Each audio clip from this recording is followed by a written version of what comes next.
Oke, assalamualaikum warahmatullahi wabarakatuh. Kali ini kita masuk ke pertemuan ke-8 ya untuk processing.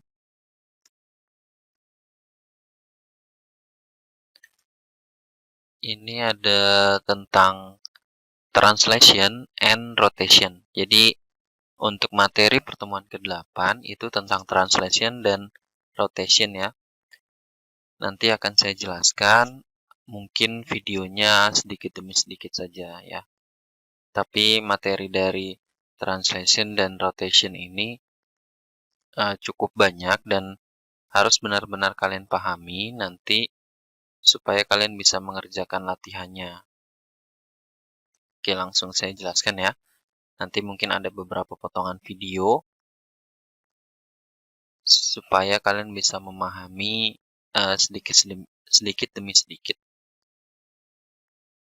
Untuk yang dibahas itu ada pengenalan translation sama rotationnya, 2D dan 3D di processing, ada P3D versus OpenGL, tapi nanti lebih banyak menggunakan P3D ya, karena OpenGL nanti memerlukan laptop khusus untuk bisa memanfaatkan OpenGL. Kemudian ada terkait vertex, ada rotation 2D dan 3D. Kemudian seperti biasa ada latihannya. Ini ada sedikit quotes. We believe creativity can solve almost any problem, menurut George Louis. Ini mungkin quotes yang bagus. Jadi sebuah kreativitas dapat menyelesaikan banyak dari berbagai masalah. Oke, langsung saja. Yang pertama ada z-axis.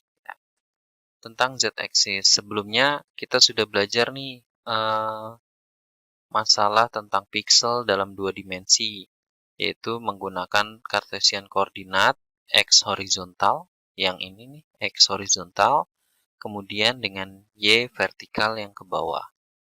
Pada ruang 3 dimensi terdapat satu sumbu yang menjadi sumbu ketiga pada umumnya, yaitu disebut sumbu Z.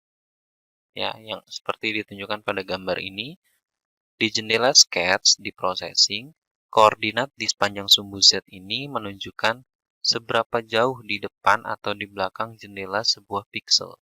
Jadi nanti di dalam sebuah jendela outputnya itu menunjukkan seberapa jauh dan seberapa dekat karena dibentuknya 3 dimensi yang kita tampilkan dalam bentuk dalam layar datar atau 2 dimensi. Ini ya, ada contoh. Sebagai contoh kita dapat menciptakan ilusi 3 dimensi dengan potongan kode di bawah ini. Ini ada kode, kemudian nanti dicoba ya, kita ada deskripsinya. Apakah perseginya seolah-olah terbang? Ini coba kita cobain dulu. Sini kita cobain dulu. Ada plot R sama dengan 8. Jangan lupa ya, plot R maksudnya apa? Kita bikin variabel R dengan tipe data float. Void setup.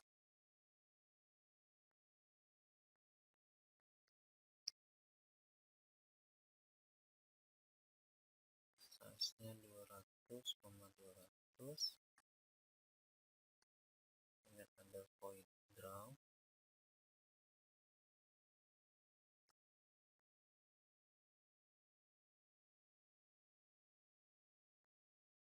Background 255.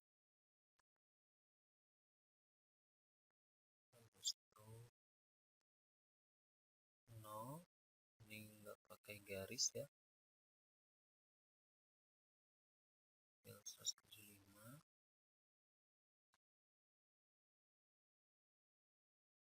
Track mode-nya dibuat center. Kemudian bikin rect-nya. Jangan lupa ya, fungsi rect itu formulanya adalah xy,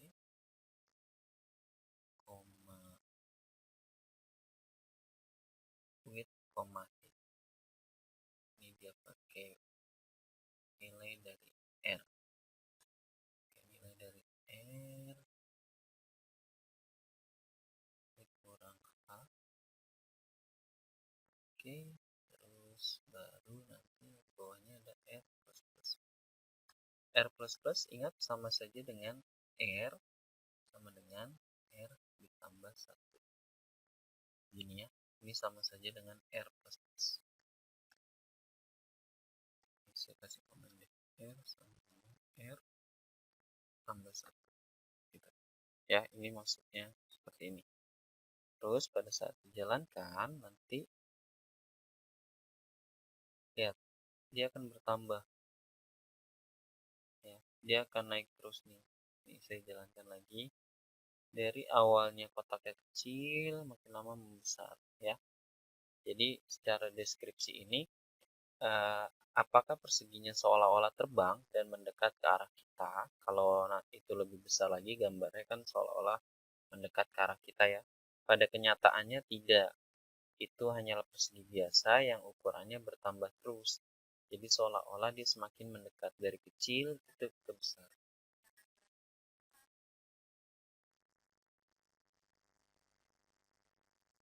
Berikutnya, tadi kan kalau gambar ini, kalau program ini, dia akan membuat kita sudah menciptakan sebuah ilusi bahwa rectangle bergerak ke arah kita. Ya. Terus, berikutnya, konsep 3 dimensi yang terdapat pada layar komputer datar yang tadi saya sebutkan sebelumnya, rasanya masih mustahil untuk dilakukan. Jadi maksudnya layar komputer kita ini atau laptop kita kan datar.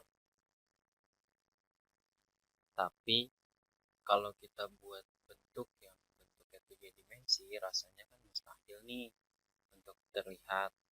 Nah, nanti kalau di processing kita bisa membuat sebuah ilusi dari 2 dimensi itu seolah-olah yang kita buat itu adalah 3 dimensi. Ya. Namun, jika kita sudah memasuki koordinat 3 dimensi, kita sudah tidak bisa lagi menganggap koordinat sebagai piksel 2 dimensi.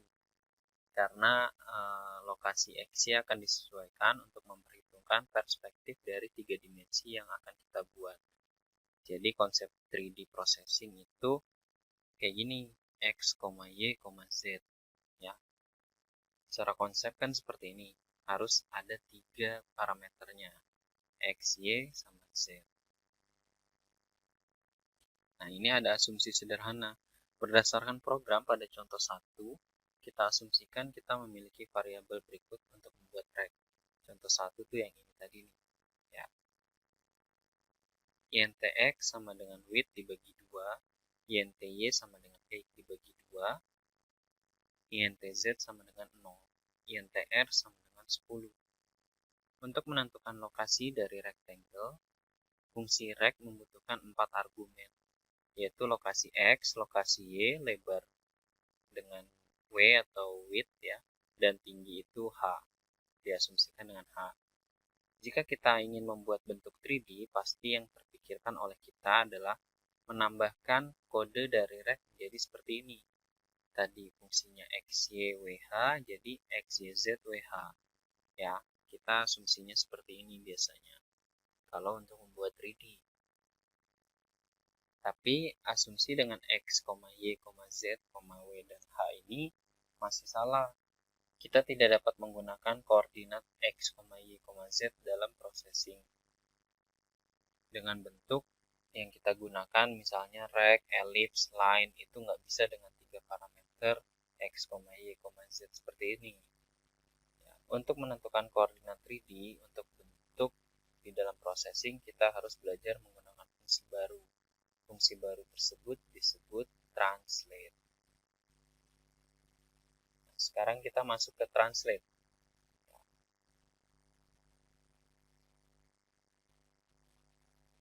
Fungsi translate tidak secara eksklusif membuat sketsa 3 dimensi. Jadi kita perlu kembali ke dua dimensi untuk melihat cara kerja dari translate. Ya, jadi translate ini seperti fungsi yang dibuat oleh processing, tapi tidak secara eksklusif membuat sketsa atau bentuk yang kita buat itu langsung berbentuk tiga dimensi. Fungsi translate selalu akan mengatur ulang posisi awal dari titik 0,0. Hal ini sama dengan pertama kali jendela di processing terbentuk, akan dimulai dari pojok kiri atas koordinatnya. Ya, jadi yang perlu ditekankan adalah fungsi translate selalu akan mengatur ulang posisi awal dari titik 0,0. Ya, nanti ada contohnya nih pada slide berikutnya. Oke, di sini ada contohnya nih. Yang pertama, sebelum menggunakan translate, ini sebelumnya nih, yang kode ini. Size 200,200, ada stroke weight-nya 10, itu untuk ketebalan dari stroke-nya, garisnya.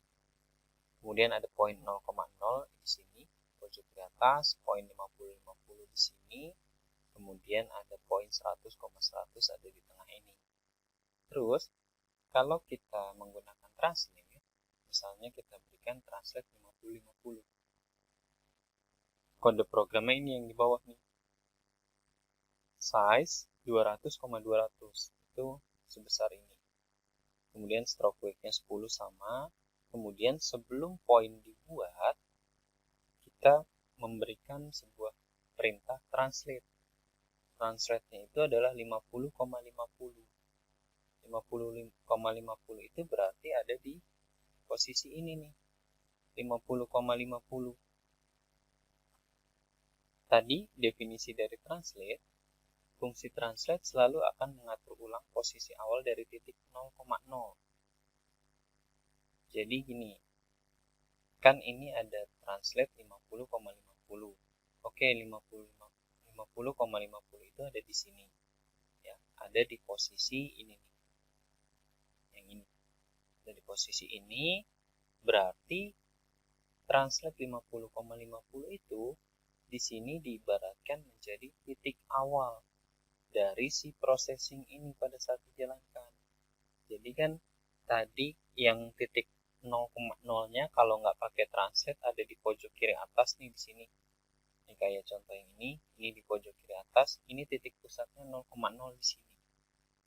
Tapi setelah diberikan translate, titik 0,0-nya akan jadi di sini karena translate 50,50. Ya, karena pakai translate, titik awalnya berubah nih. Titik 0,0-nya berubah jadi di sini. Kenapa? Makanya poin-poin ini ada 3 poin, 1, 2, 3. Pada saat dibuat poin 0,0 posisinya di sini yang pertama. Seharusnya kan di sini nih kalau nggak pakai translate. Terus ada poin 50,50. Oh, jadi di tengah sini nih yang 50,50. Terus poin 100,100. Oh, jadi di sebelah sini yang 100,100. Posisinya berubah karena titik awalnya juga berubah karena menggunakan translate. Seperti itu ya.